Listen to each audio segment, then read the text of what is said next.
welcome back to my channel again. For today's video, I'm going to unbox the kitchenware T-fal. Yeah, so mahilig kasi ako sa mga gamit sa kitchen. So I'm happy na kumpleto na yung aking collection ng T-fal. Last time, ito yung nabili ko na malaki. I think is 8-quart casserole. It's non-stick. Ayan. So, nagamit ko na siya nung nagluto ako ng French onion soup. Saka ito, almost 2 years na ito nakatago sa cabinet. So, nilabas ko lang siya nung nagluto ako ng French onion soup. And ito yung kawali. I bought this 6 months ago. At saka, last time, we did a quick shopping with my husband at Walmart. No, it's not. Yeah, it's Walmart. At saka nakita ko ito, yung 3-quart or 3/4 na casserole. It's also non-stick. T-fal essential.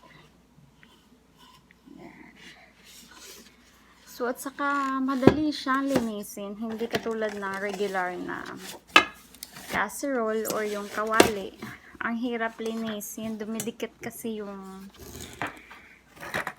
oil or madali siyang masunog. So, ito hindi siya madaling dumidikit, madaling linisin. Yan.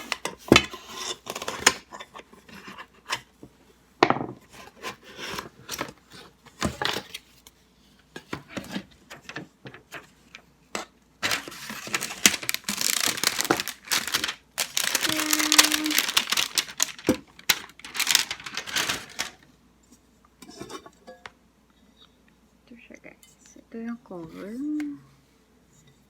T-fal. Yan.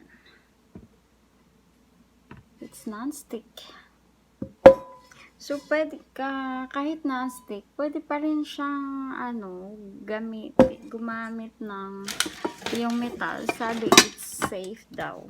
Pero hindi ako gumamit ng metal kasi baka masira.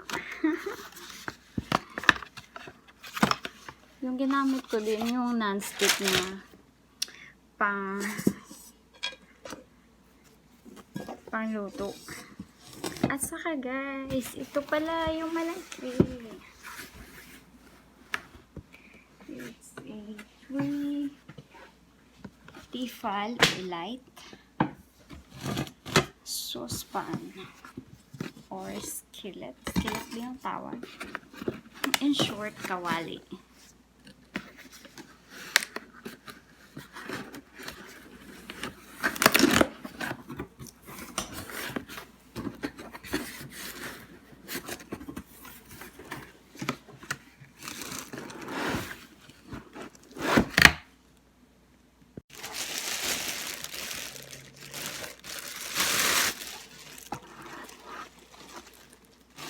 Ito yung pinakamalaki.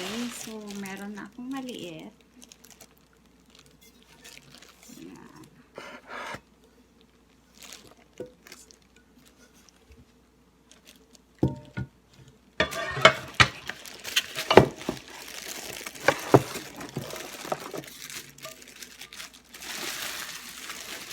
Yung second.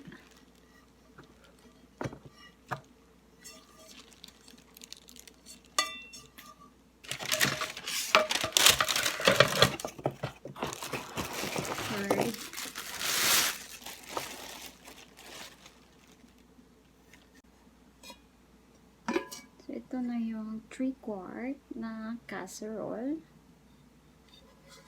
Ayan.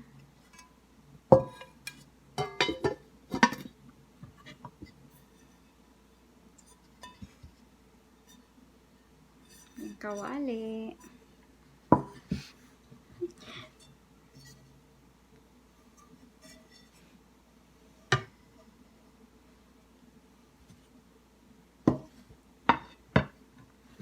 Ito yung last time.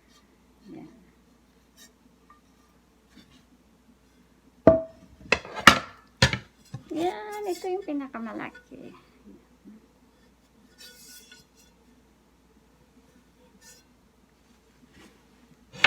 So, finally, kompleto na siya.